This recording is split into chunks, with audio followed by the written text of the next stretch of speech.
Espionagem causa mal-estar entre Brasil e Estados Unidos. A presidente e empresas brasileiras, entre elas a Petrobras, podem ter sido o alvo. O caso ganhou novas proporções. O encontro, que aconteceria em Washington no final de outubro entre a presidente Dilma e o presidente Obama, foi adiado. Segundo o Planalto, a decisão ocorreu em comum acordo entre os dois líderes. As denúncias partiram de documentos secretos do ex-agente da NSA, a Agência de Segurança Nacional dos Estados Unidos, Edward Snowden. Elas foram divulgadas aqui no Brasil pelo blogueiro americano Glenn Greenwald. Em nota, a presidente Dilma considera grave e um atentado à soberania nacional a interceptação de comunicações e dados. Porta-voz da Casa Branca, Jay Carney, disse que Obama está trabalhando pelos canais diplomáticos para superar essa questão. Dilma conversou com Obama por telefone. O presidente americano prometeu uma revisão nos procedimentos da NSA. Apesar da crise política, o governo brasileiro quer demonstrar que não há paralisia nas relações diplomáticas e econômicas, mas defende uma regulamentação contra a espionagem ilegal entre países. Esse deverá ser um dos principais temas do discurso da presidente na abertura da Assembleia Geral da ONU nesta semana em Nova York. Para falar sobre interceptação de dados, grampos telefônicos e invasão de sistemas, o Canal Livre recebe hoje Vladimir Brito. Ele é agente da Polícia Federal e tem larga experiência em trabalhos de inteligência estratégica e espionagem internacional.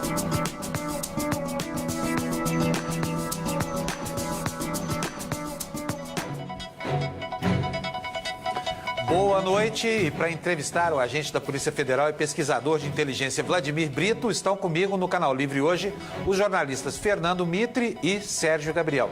Vladimir, muito bem-vindo. Seu currículo é invejável, você é pós-doutor nessa área.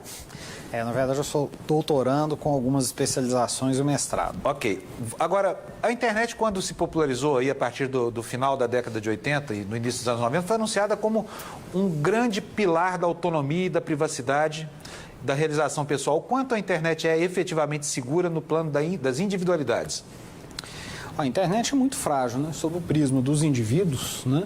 As tecnologias que são utilizadas no dia a dia, seja redes como wireless e assim por diante, os smartphones, tem uma série de fragilidades que tanto existem que são exploradas pela criminalidade, né? Então, obviamente, você tem que ter tecnologias para garantir essa segurança e assim por diante. Os bancos, por exemplo, já tem há alguns anos, a Fenaban divulga, eles têm mais incidentes virtuais do que assaltos físicos, por exemplo, né?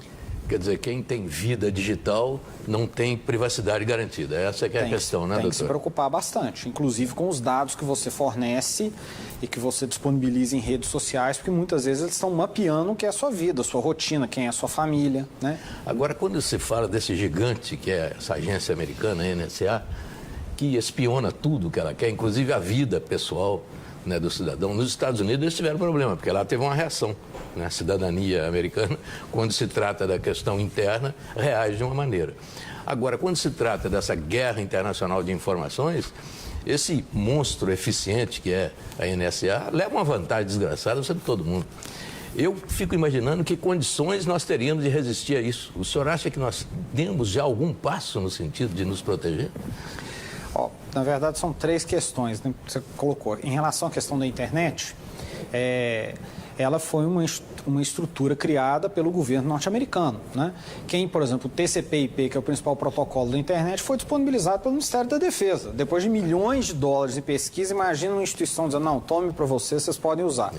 Então, eles dentro dela, como isso dono, só né? para explicar, TCP/IP é um protocolo que dá o endereço na rede de cada computador do mundo, não é isso? Exatamente. Então, existe uma hegemonia norte-americana, porque por trás da internet você tem comércio global, você tem a língua inglesa, você tem softwares e toda uma infraestrutura para a gestão da internet é feita toda a partir dos Estados Unidos. Os 13 servidores raiz, que é quem nomeia, né, quando você tem um site com o nome qualquerband.com.br, ele ele tem que fazer uma referência no servidor raiz desse. Então, o servidor te permite mapear a rede inteira e, em tese, desconectar regiões do mundo. Né? Se você dizer, ó, agora ninguém vai acessar os sites dessa determinada região, tecnologicamente pode ser possível.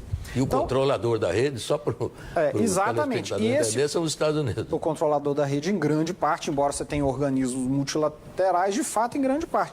Não só por causa dessa questão política. Os softwares que nós utilizamos todos, grande parte deles também são produzidos nos Estados Unidos. E as agências de inteligência e defesa, como é o caso da NSA lá, ao contrário daqui, elas são os grandes financiadores, né, dessas pesquisas na área de defesa. A indústria de defesa norte-americana era monstruosa, né? Vídeo Eisenhower, lá é a denúncia dele do ponto de vista do peso e dos interesses da indústria de defesa. A NSA, por exemplo, trabalha com o horizonte de estar 5 anos tecnologicamente à frente do estado da arte em tecnologia da informação. Ela tem dinheiro, né, para investir em empresas, tem empresas startups, como é o caso da Inquitel, da CIA, que financiam projetos, por exemplo, inteligência, mapas, né, inteligência de imagens, georreferenciamento, assim por diante, depois repasso iniciativa privada. Isso tudo é feito com interesse tecnológico.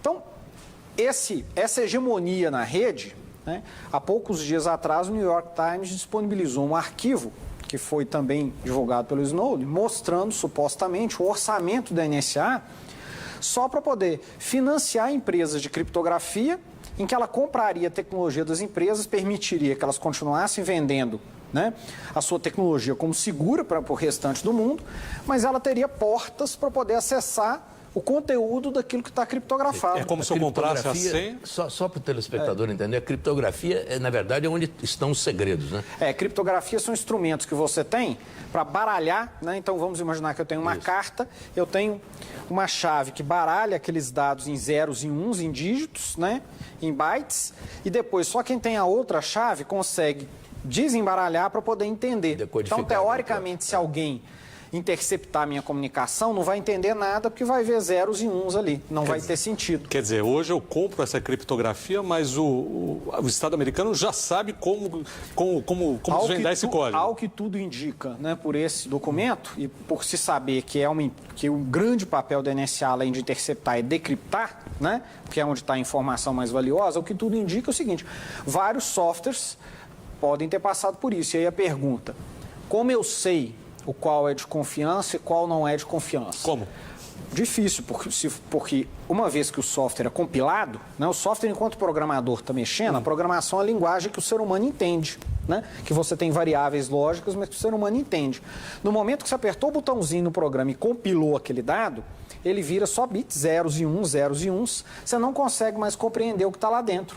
Então, quando você está comprando uma tecnologia que era uma caixa preta, que você não entende nada, você corre o risco de uma parte dessa tecnologia ter sido já desenvolvida previamente com uma porta que permite que uma agência como a NSA entre e colete os dados. Essa é a minha pergunta inicial. Exatamente. Quer dizer, que condições a gente tem de se defender de tudo isso? No caso do software, é garantido que haverá sempre uma porta para a gente entrar quando compra alguma tecnologia ou não? Ou eles vendem a tecnologia, mas segura o software? Pelo peso, não. Você, em geral, a grande parte dos softwares comerciais são softwares que você já compra compilados, eles são fechados, você não sabe o que tem dentro dele. Existem alguns softwares, que alguns inclusive são softwares livres, mas nem todos, são comercializados pela iniciativa privada também, que você entende o que está lá dentro, porque o software você compila ele. O que é importante? Eu não estou aqui preconizando, então agora nós vamos abandonar todos os softwares produtivos que a gente tem que vieram dos Estados Unidos ou de outro país qualquer vinculado a eles, nós não vamos comprar, não é isso não.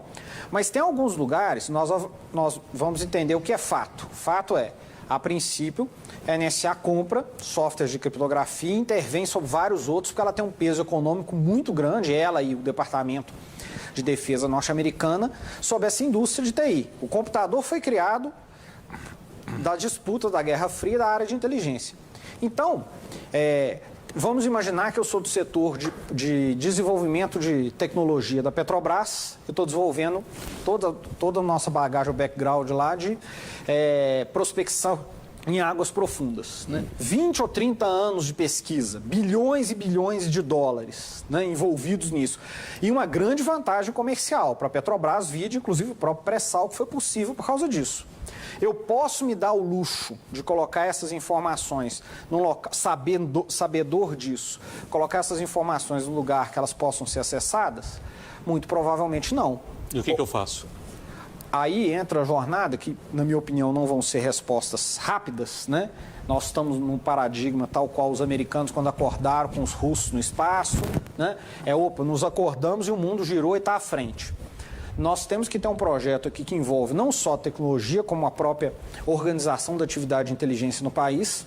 Então, o governo tem que sentar e tem que começar a pensar quais são as áreas que eu preciso proteger a informação. Mapear processualmente, porque eu tenho que proteger a informação, por exemplo, na mesa da presidente, com o sistema operacional que ela utiliza, na rede, no roteador que roteia os dados e no e-mail que ela armazena os dados, que conforme for pode estar dentro dos Estados Unidos ou de outro país. Quer dizer, nesse momento, isso aí está inteiramente à disposição dos adversários, entre aspas, digamos assim. Dentro desse modelo tecnológico, né, que nós não dominamos essa tecnologia e que tem agências que intervêm sobre elas, como é o caso da NSA, nós estamos. Então nós estamos vulneráveis. Sem dúvida. Agora, houve um momento no passado, logo no começo do primeiro mandato do presidente Lula, em que o governo tomou uma decisão de natureza ideológica. Falou, toda a nossa plataforma é baseada em software público aberto. Então, os gabinetes dos ministros, essa coisa toda, passaram a usar esses pacotes. Ao invés de usar o pacote da Microsoft, usavam aquele pacote padrão que foi desenvolvido primeiro numa linguagem chamada Linux. Uhum. E aquele é um software aberto, quer dizer, qualquer pessoa acessa o código-fonte dele. Na sua opinião, isso foi uma atitude certa do ponto de vista da segurança ou equivocada? Certa. Por quê? Porque é o seguinte, do ponto de vista de política pública, o software livre te permite levar o computador, né, barateá-lo e levá-lo para determinados setores da sociedade, como escolas, por exemplo, que ao custo de você pagar pacotes fechados, você inviabilizaria esse tipo de iniciativa. Mas não deixa vulnerável a correspondência, por exemplo, de alto nível no governo? Sim, pois é. O problema de deixar vulnerável, você usar o software livre, até não precisa ser necessariamente livre, mas um software auditável, né, seja o Linux ou qualquer outro, seria um primeiro instrumento. Só que não basta você usá-lo no sistema operacional. Por exemplo, vamos imaginar, eu vou ter um satélite brasileiro. Ok, então é um sistema de comunicação nosso. Aí no satélite eu vou usar um roteador com um software que foi desenvolvido a partir de uma iniciativa do Ministério da Defesa norte-americano.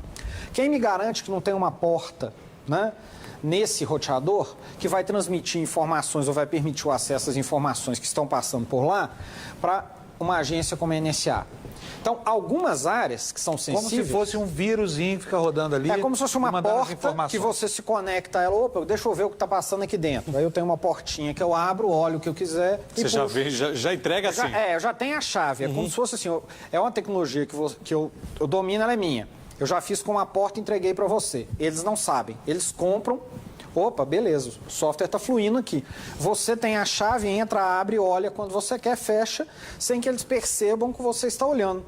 Então, por isso que é sistêmico, não adianta uma solução só messiânica, de, por exemplo, eu vou fazer, são iniciativas louváveis, eu vou ter um e-mail seguro, porque é processual. Eu vou ter que pensar o sistema operacional, os softwares que eu utilizo na minha máquina, eu tenho que pensar a rede, eu tenho que pensar os dados que são roteados. Por exemplo, eu estou usando um provedor de acesso internacional, né? Eu tenho que pensar sistemicamente. E isso nós estamos falando só sobre o prisma tecnológico. Né? Então, quer dizer, o que você está dizendo é que essa solução lá que foi proposta pelo Palácio do Planalto, de criar nos Correios ou em outra estatal uma central de armazenamento de e-mails própria, não resolveria o problema, é isso? Mexer com o armazenamento não resolveria? É uma etapa, porque obviamente você tem uma capacidade de armazenamento e de interceptação brutal dentro dos Estados Unidos, né? E você tem todos os dados dentro dos Estados Unidos. As pessoas se esquecem que a internet é virtual, mas as empresas são físicas, né? Então, as empresas estão sediadas nos Estados Unidos, estão sob a égide do governo americano. Sob o interesse do governo americano e com todo esse poder tecnológico. O caso da Guerra das Malvinas é um exemplo que eu considero extraordinário, né? Os Estados Unidos declararam guerra à Argentina em apoio à Inglaterra, não é? E quando começaram os combates, os Estados Unidos... eles detinham a tecnologia dos mísseis que haviam vendido para a Argentina. E eles interferiram na pontaria dos mísseis de lá. Quer dizer, isso aí, para mim, é a prova definitiva do que significa o poder de intromissão dos Estados Unidos via tecnologia. Numa guerra, eles conseguiram sabotar a arma que eles haviam vendido para um país. Chega um ponto que a solução tecnológica ela se torna tão hegemônica que nós todos acordamos de manhã e você pensa, não, isso é um modelo idílico que nasceu da disposição do homem, né, de trocar informações a internet, por aí, né? É a internet. E, na verdade, não, é um projeto de Estado. Né? Então, foi desenvolvido nos Estados Unidos de uma guerra tecnológica com a Rússia durante a Guerra Fria. A diferença é que o modelo tecnológico norte-americano de desenvolvimento foi mais esperto. Enquanto o russo era todo centralizado, os americanos fixavam objetivos, financiavam a iniciativa privada e diziam, usa sua criatividade, quem chegar primeiro ganha. Então, eles não podaram a criatividade, né, a livre iniciativa, mas para atingir o objetivo, enquanto os russos eram um passo depois do outro. Por isso ganharam a disputa. Essa fluidez dá uma aparência de acaso, né? De nossa, então as pessoas tiveram iniciativa. Sim, eles usaram a iniciativa, mas financiando, promovendo, garantindo. O Estado americano foi o grande financiador. Que capital de risco conseguiria financiar um evento da proporção da internet? Foi o Estado o grande financiador. Agora, é possível toda essa espionagem sem o consentimento de empresas como o Google, Facebook ou as grandes operadoras de telefonia nos Estados Unidos? Elas têm que fazer parte desse esquema também? É possível. Mas eu acho que talvez não seja provável. Não quero ser leviano, né? Mas uma grande parte delas você tem todo o arcabouço jurídico institucionalizado, porque às vezes a gente acha, nossa, a população americana vai achar incrível que os Estados Unidos estão nos espionando. Existe um arcabouço jurídico que legitima a espionagem dentro dos Estados Unidos, que legitima as ações encobertas, ou seja, você assassinar... A questão do terrorismo? A ação encoberta, eu uso meu serviço de inteligência para, por exemplo, influenciar um país próximo ou longínquo, sem que saibam que eu estou fazendo isso. Então, para isso eu posso assassinar, eu posso subornar, eu posso promover partidos, eu posso financiar órgãos de imprensa. Isso tudo acontece, veja, com legislação e com sanção presidencial. A revolta da população americana não é essa agenda externa, porque isso eles sabem há muito tempo. Eles apoiam. O que acontece fora dos Estados Unidos, eles apoiam. O problema é lá dentro. Mas a questão das empresas... Já é mais do que claro, doutor, que o governo americano tem acordo com as empresas para fazer espionagem. O que eu veria nesse sentido é o governo americano é um grande financiador, né? Então, dentro disso tem dinheiro para garantir que se desenvolva. Muitas vezes ele, inclusive, desenvolve a tecnologia e repassa, como é esse exemplo da CIA. Não, pode completar. Então, assim, ele tem essa estrutura. Acho pouco provável que as empresas não saibam, mas acho que ele também domina o aparato de tal forma que mesmo que elas não saibam, ele ainda seria capaz de interceptar e de coletar os dados. Olha só, o especialista em espionagem Marco Antônio dos Santos faz um alerta para uma outra questão. A telecomunicação brasileira está em poder de empresas estrangeiras. As nossas empresas todas de telefonia são transnacionais. Nós não temos empresas nacionais na área de telefonia, de comunicação, de transmissão de dados. O Brasil não tem nenhum satélite nacional, satélite exclusivo para comunicações militares, comunicações de governo, não temos. Todos os nossos satélites são alugados. Tá? Nós possuímos bandas de satélites alugadas. Ora, se eu te alugo alguma coisa, aquilo continua sendo meu. Nós não somos donos nós somos donos do aparelho celular, mas nós somos usuários de uma linha. A propriedade daquela linha continua sendo de uma empresa transnacional. Então, se essa empresa cedeu algum conhecimento aos norte-americanos, pode não ter sido por crime. É minha propriedade, a lista de números chamados das transações eletrônicas realizadas naquele momento, num determinado momento de interesse de um agente de inteligência, pode não ser crime. Eu simplesmente te vendo isso. É assim mesmo? Porque havia uma das propostas do governo, inclusive, era a criação de uma legislação que torna inviolável o sigilo digital também. Isso resolveria o problema no Brasil, mas não resolveria no mundo, onde não vigora a legislação brasileira, não é? Sem dúvida. A gente mistura um pouco o que é o ambiente nacional do ambiente anárquico das relações internacionais. Então, você tem uma esfera nas relações internacionais que é de acordos, né? Você vai ao OMC, você discute na ONU. Mas uma pergunta, os Estados Unidos invadiu o Iraque sem autorização do Conselho de Segurança da ONU. Quem foi lá atirar? Quem sancionou os Estados Unidos? Quando a Rússia invadiu a Geórgia, né? Quem foi lá sancionar a Rússia? Ou a China com a Mongólia, né? Então é o seguinte, na verdade, você tem também nesse ambiente uma disputa anárquica entre as nações, que você tem uma faceta, que é essa do mundo da diplomacia, que a gente percebe, e um subterrâneo, que é esse mundo da inteligência, do golpe de mão, da disputa, né, suja, vamos dizer assim. Então, dentro dos Estados Unidos, eles vão interceptar a comunicação, isso não é crime lá. Mas aqui, por exemplo, se a minha comunicação é interceptada, quer dizer, se a minha privacidade é invadida, o governo americano não está cometendo um crime contra mim? Tá, e aí? Como é que vai eu por faço? isso? Qual é o tribunal? Nós vamos fazer o quê com os americanos? É o que Sim, está mas ele não acontecendo. pode fazer isso.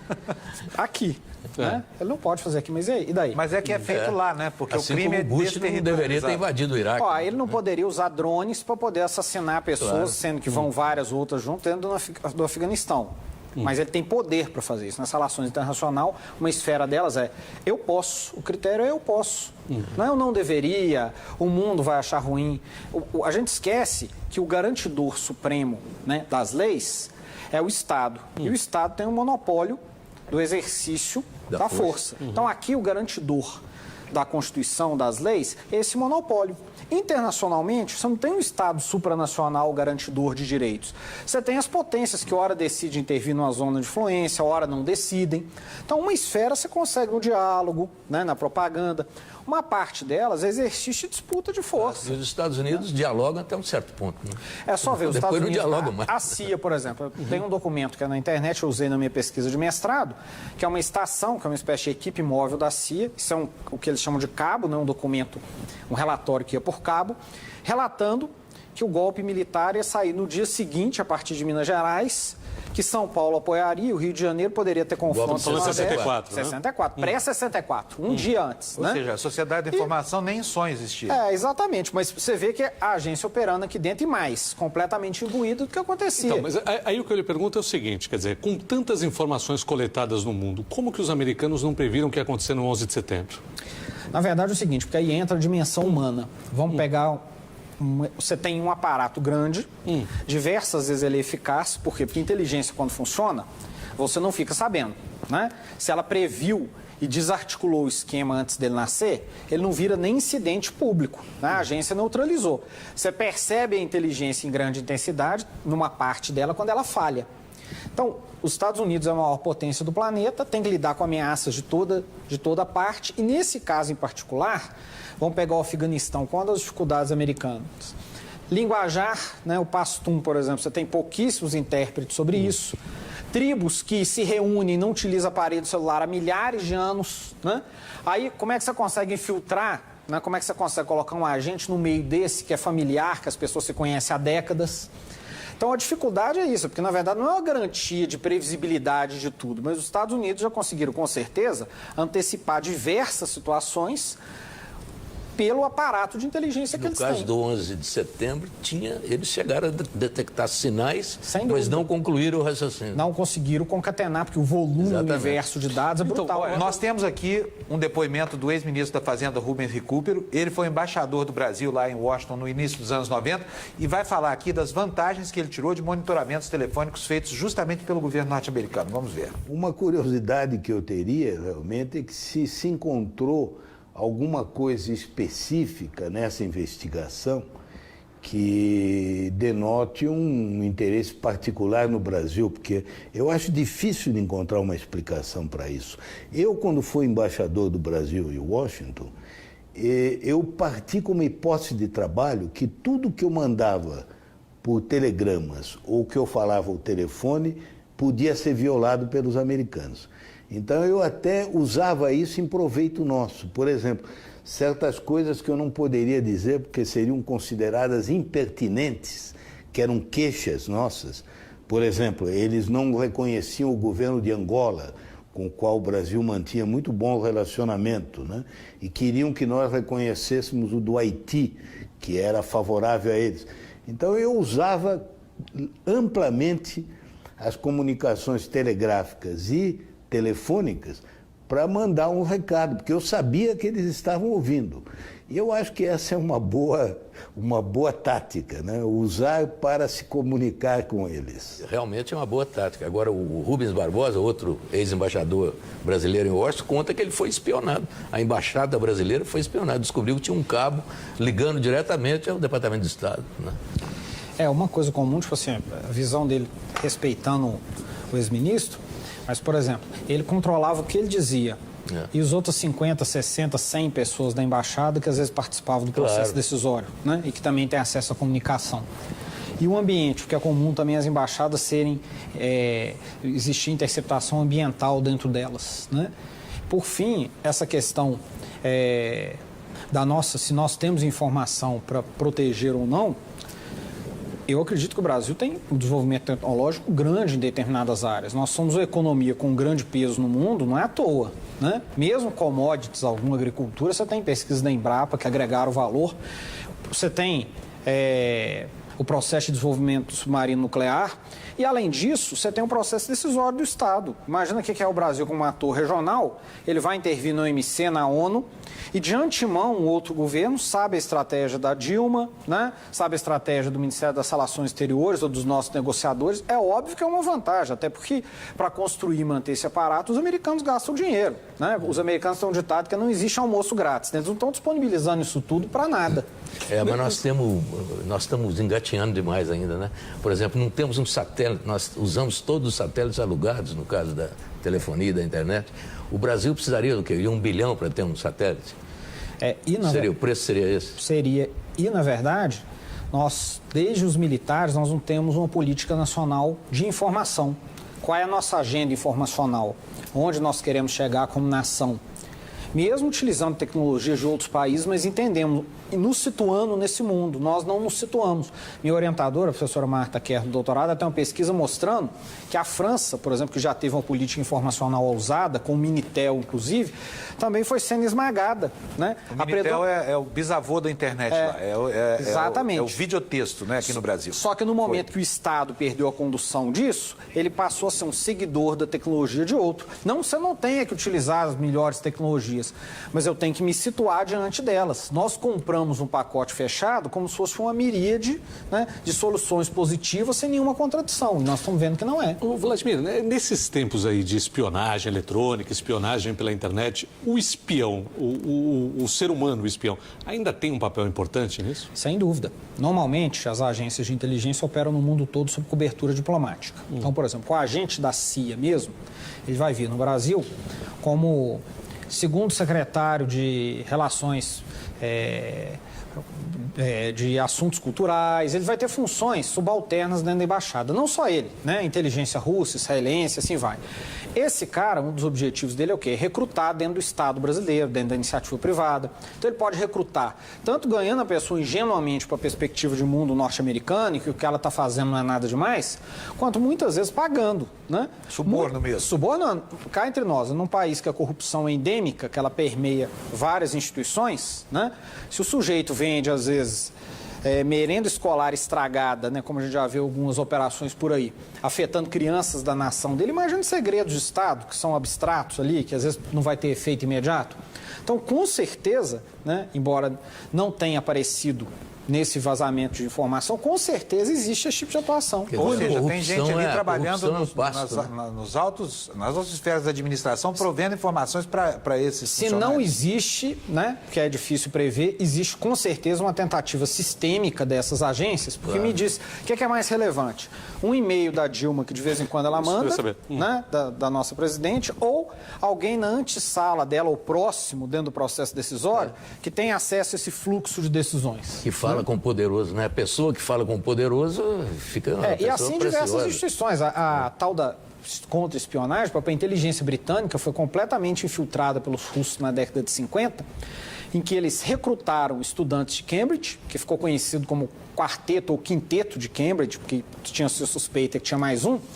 E eles recrutaram, formaram, ajudaram a potencializar a trajetória desses indivíduos para eles serem recrutados pela inteligência britânica, irem para posições-chave E esses caras são responsáveis indiretamente pela morte de centenas de pessoas que estavam atuando dentro de território soviético ou do leste europeu por conta de vazar essas informações. Agora, não sei se o Fábio vai me permitir fazer uma pergunta, eu faço, ele responde depois, a respeito dos nossos vizinhos, porque estamos vendo que nós ainda estamos na estaca zero ou pouco além disso. Eu queria saber os vizinhos aqui do continente, como é que estão. Não responda por enquanto. A gente vai para o intervalo e volta em alguns minutinhos para continuar essa conversa aqui com o Vladimir. Até já.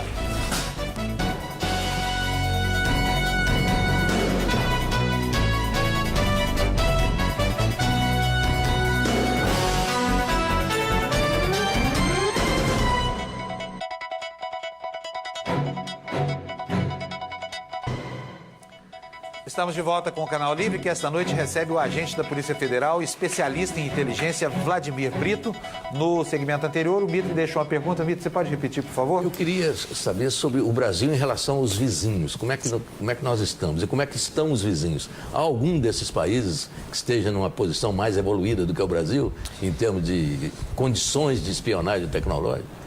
Eu vou entrar no terreno das inferências, porque meu objeto de estudo central é o sistema norte-americano dos países anglo-saxões, né?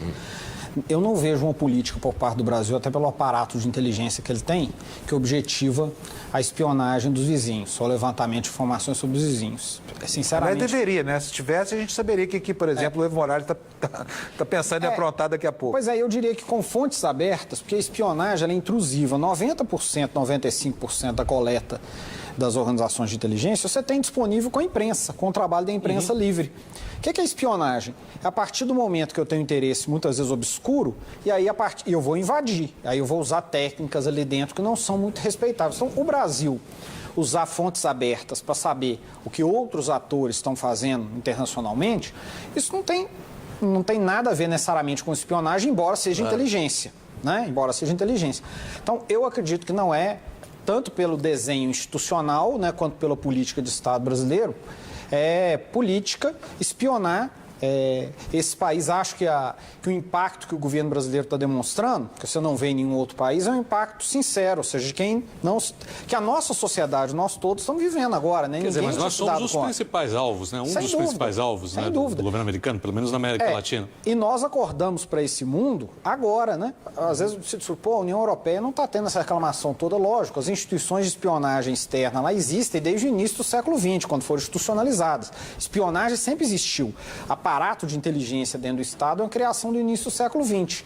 Então, eu também não vejo um aparato de inteligência nestes países com instrumentos para espionagem. Eu vejo com coleta de dados, de informações, até sofisticado. A Argentina tem uma estrutura, mas não com instrumentos para poder fazer espionagem. Acho que dentro do que é a região aqui existe um impacto. Talvez entre países você tenha ocorrência. Tem casos de espião chileno no Peru, salvo engano. Com o Brasil em particular, né, você não tem um aparato muito sofisticado. Nós temos americanos na Colômbia, né, com o exército colombiano. Sem dúvida. Aí você tem questões geopolíticas aí. Nenhum desses países também tem grandes conflitos do ponto de vista de disputa de terra com o Brasil, a própria Argentina, né? No passado houve esse tipo de disputa entre Brasil e Argentina, né? Se existiu, aí também o terreno da inferência, se existiu foi num tom mais primário. Não é sistêmico, né, como o modelo das grandes agências do mundo, que tem diversas disciplinas, intercepta telefone, e-mail, tem satélite que coleta imagem com grande precisão e aproximação, tem fontes humanas, fontes abertas, você tem vários instrumentos de coleta, agências só para concatenar os dados, para bricolar esse volume de dados todos e produzir sentido, tecnologia para poder analisar isso, né, de maneira automática para o ser humano entrar em algumas circunstâncias. Vladimir, como é a história dos tais pendrives chineses? Há uma organização, que me fugiu o nome agora, uma universidade canadense, há cerca de 2 anos, 3 anos atrás, ela detectou a presença de softwares para espionagem em mais de 1.000 pendrives que tinham sido produzidos a princípio na China e distribuídos pelo mundo. E veja... Ou seja, o cara espetava o pendrive no computador, ele passava a informar o governo chinês o que tinha ali dentro. Por exemplo, dentro do conceito de guerra cibernética, né, disse a Kaspersky, que é uma empresa, né, salvo engano, russa, que lida com isso, que foi via pendrive que tanto Israel, em parceria com os Estados Unidos, desenvolveu softwares para contaminar as centrífugas iranianas e comprometer o programa nuclear iraniano. E funcionou? Funcionou. Ao que se diz, né, ao que se é divulgado dentro das fontes abertas, dentro da internet, funcionou, danificou diversas centrífugas e atrasou bastante o programa. Doutor, eu queria saber sobre a competência técnica do corpo de funcionários brasileiros. O Brasil tem alguma excelência nessa área? Tem gente capacitada? Tem. Gente que talvez tenha se formado até nos Estados Unidos, eu não sei. O que é bom e ruim, né? O Brasil tem um aparato de inteligência, né? Nas Forças Armadas, tem a ABIN, Polícia Federal, mais com enfoque, tirando a questão do terrorismo, mais com enfoque policial. Mas vamos pegar a ABIN. Existe. Só que o nosso modelo de inteligência, dentro da minha percepção, ele veio da Guerra Fria. Isso. Essas instituições não foram refundadas. Nós, enquanto sociedade, o governo, em nenhum momento nos detivemos para compreender, perceber como funciona a inteligência e dizer, isso aqui nós precisamos, isso aqui tem que mudar. Só lembrando, na Guerra Fria, o nosso trabalho de inteligência no Brasil cuidava mais do que eles chamavam de perigo interno do que da situação Sem dúvida. internacional. O nosso modelo herdado existia, na verdade, um escalonamento de tarefas, né, dentro dos campos, dos blocos à época. Então, os americanos enfrentavam a inteligência alemã, você tinha as inteligências desenvolvidas, tipo a Alemanha, que foi recriada pelos americanos, né, usando até parte do oficialato alemão, que foi montada para poder ser efetiva, ofensiva, ter inteligência externa, e a função dos países periféricos, de terceiro mundo, era fazer inteligência interna contra o inimigo interno. Quer dizer, quando acabou a Guerra Fria, a gente estava na estaca zero mesmo. E o nosso modelo era esse. Então, a nossa contra-inteligência, desde a Segunda Guerra Mundial, dependia de britânicos e americanos, né? Os últimos casos de espionagem que a gente tem detectados aqui, porque um bom índice, eu trabalhei isso numa especialização que eu fiz, porque, teoricamente, inteligência tudo é classificado. Mas você tem, nos Estados Unidos, uma instituição do Congresso que mapeia todos os casos de prisão de espiões que vêm a público. Ou seja, nós não estamos discutindo aqui os que não vieram a público. Então, os caras de 1975, é Perserec que se chama, os caras de 1975 até 2008 tinham 140 casos, 144 casos de pessoas presas por espionagem, divididas dentro de instituição, a serviço de tais e tais serviços secretos. Quantos casos nós conhecemos de prisões por espionagem no Brasil desde a Segunda Guerra Mundial até hoje? Vou até ampliar o espectro. Quantos? 0? Eu não conheci nenhum. Tivemos aqueles agentes internacionais que vieram para o Brasil para tentar movimentos revolucionários aqui. Muitos foram presos e sofreram muito. Que era o contexto ali da Guerra Fria, mas se eu for pegar a gente... Antes durante disso. o governo Vargas. Mas aquilo não era propriamente espionagem. Porque era mais espionagem... um treinamento de tática. Mais do que espionagem. Porque, agentes, provocadores, Porque espionagem acaba com o seguinte, a mesma agência, a CIA, ela faz duas coisas diferentes. Uma coisa é espionagem. O que é o ideal da espionagem? Você deixar o cara quietinho. Muitas vezes você tem um espião bem posicionado, você recruta ele 20 anos antes, né? Por quê? Porque ele vai galgando o processo decisório. Então, quanto menos agito, quanto menos marola tiver ali, melhor é para ele poder subir com tranquilidade. E você tem uma outra área que agências como a CIA utilizam, que é as cover actions, são ações encobertas, que é o quê?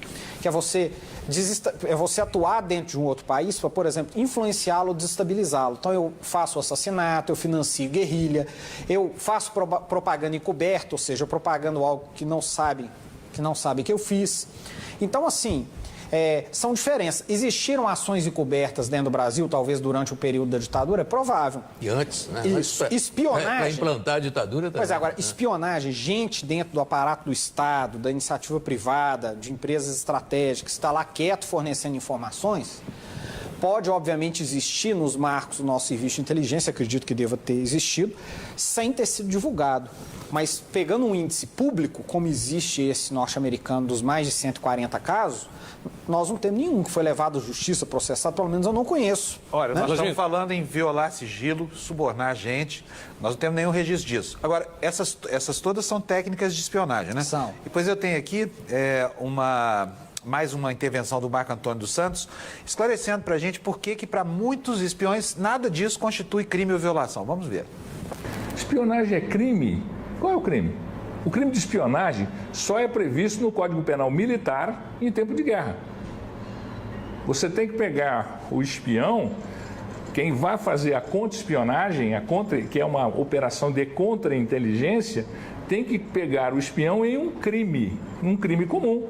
A apropriação indébita, uma invasão, um roubo, um processo de extorsão. Senão, não é crime. Porque o crime de espionagem ele não é previsto previsto no Código Penal brasileiro. Só no Código Penal militar em situação de conflito. Os serviços de inteligência internacional, eles têm um limite muito tênue entre o que é ilegal e o que é legal.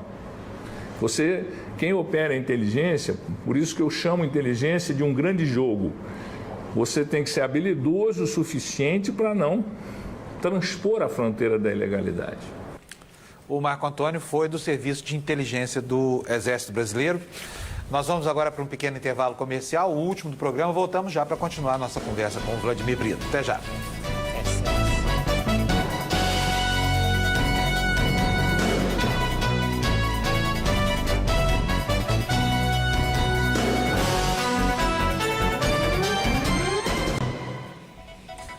Estamos de volta com o Canal Livre, que esta noite recebe o agente da Polícia Federal, Vladimir Brito, que é especialista em inteligência. Vou passar a palavra para o Sérgio Gabriel, mas antes nós mostramos no segmento anterior um outro especialista em segurança dizendo que muita coisa na área de espionagem, que seria crime na vida civil, acaba não sendo crime. Afinal de contas, a espionagem é crime ou não é? A referência legal que você tem no nosso país é a Lei de Segurança Nacional, né? Que teoricamente é uma lei antiga, salvo engano, de 83, né? E que é genérica. Então, aqui falta ser regulamentado. Além disso, os instrumentos para as agências lidarem com espionagem, é aquilo que eu falei antes. Um agente muitas vezes é recrutado a uma rede de espiões e vão levar décadas, né? Ou pelo menos anos para essas pessoas se posicionarem.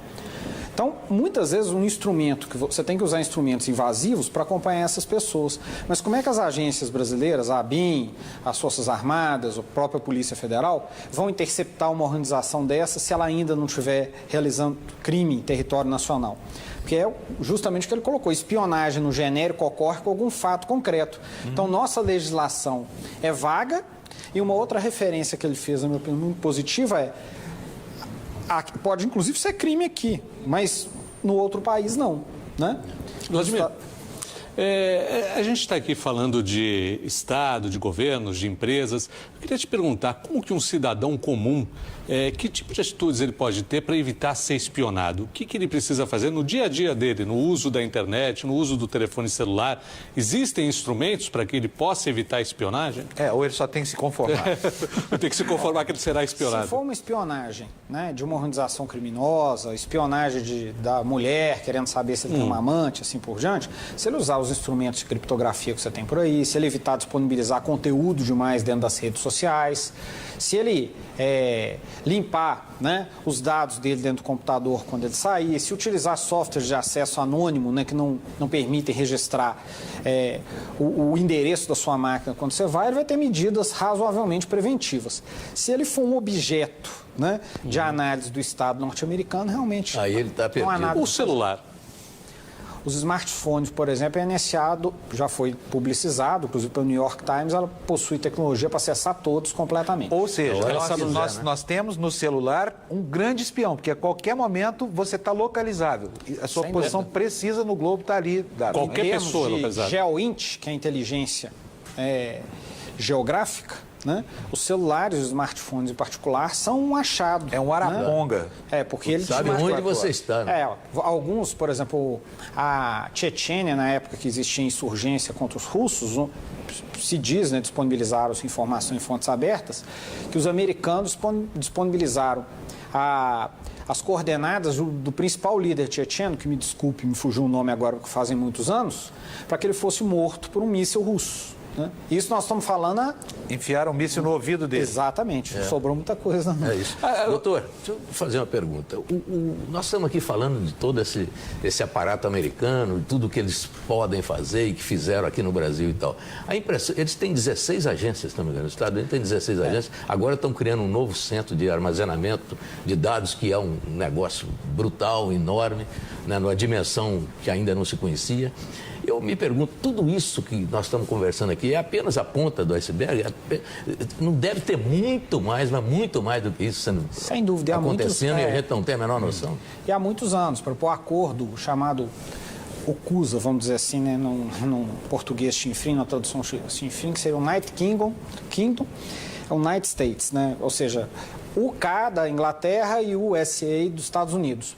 E que depois esse acordo foi feito na década de 60 para 70 e incorporou os outros países anglo-saxões, os de língua inglesa, desenvolvidos, Canadá, Nova Zelândia, Austrália, de interceptar dados no mundo desde a década de 60 e 70. Né? Então, ou seja, a internet, na verdade, só facilitou tremendamente porque ela trouxe para dentro da arquitetura tecnológica norte-americana as comunicações. E aumentou a dimensão. Você pode ver que a primeira prioridade norte-americana dentro da agenda liberalizante dos anos 90, né, com a queda da Rússia, o primeiro item de pauta a ser privatizado de todos os estados nacionais foi o quê?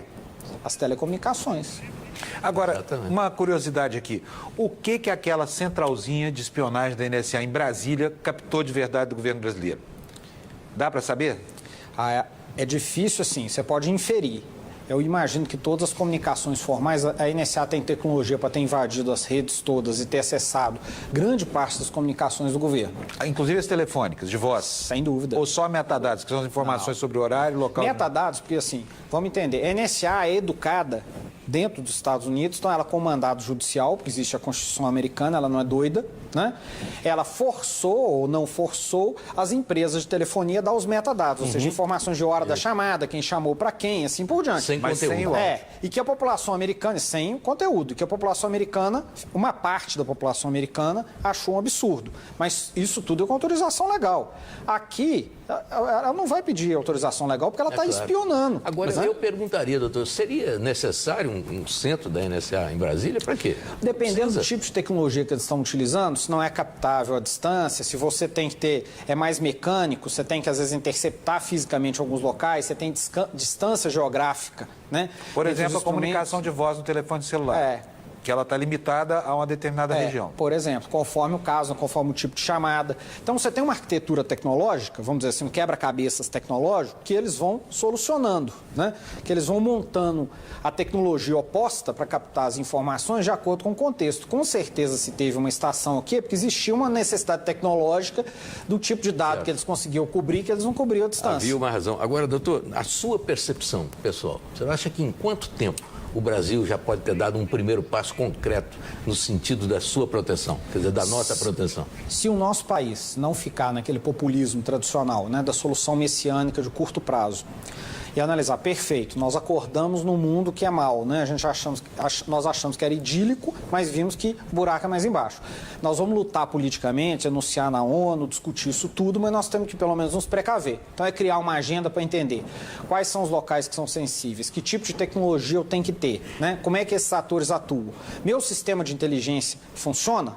Ele tem o modelo que eu quero, ele tem os instrumentos para poder combater isso, porque na verdade hoje a gente finge que tem uma estrutura de inteligência, mas ao mesmo tempo finge que dá para essa estrutura instrumentos para poder realmente investigar e combater a espionagem. Então nós temos que ter uma estrutura efetiva e nós temos que dar instrumentos para quem estiver nessa efetiva, com a confiança da sociedade, possa atuar para nos defender. E que tipo de compromisso o governo brasileiro tem que ter do governo americano em relação à espionagem? O que é concreto e o que é... Eu acho que ele tem que ter um compromisso do governo norte-americano, né, de que não fará isso mais, mas sinceramente falando, ele não tem que funcionar desse jeito. Porque o Obama falou com a presidente Dilma, né? Eu vou ver o que eu posso fazer. Não, claro, e o modelo de hegemonia norte-americano foi todo construído, e das grandes potências da vez, em cima da hegemonia informacional. Esse é um dos pré-requisitos, né? De você conseguir obter informação privilegiada, incidir informacionalmente sobre os outros povos. Está diretamente associado até ao conceito de soft power. Então, os americanos não vão abrir mão disso em hipótese alguma. E nem nós vamos poder, dado, né, esse contexto que está presente, desenvolver nossa política de Estado ou na iniciativa privada nos fiando nisso.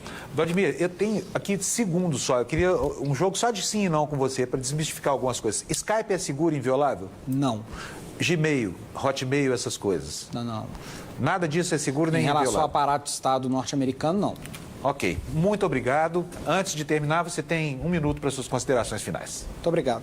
Não, que eu diria o seguinte, é um momento, ao invés da gente ficar se lamuriando enquanto sociedade, né, estamos aqui, somos vítimas. O Brasil é um ator global, adquiriu projeção, saiu de uma dimensão regional para ter um peso em algumas dimensões das relações de poder global.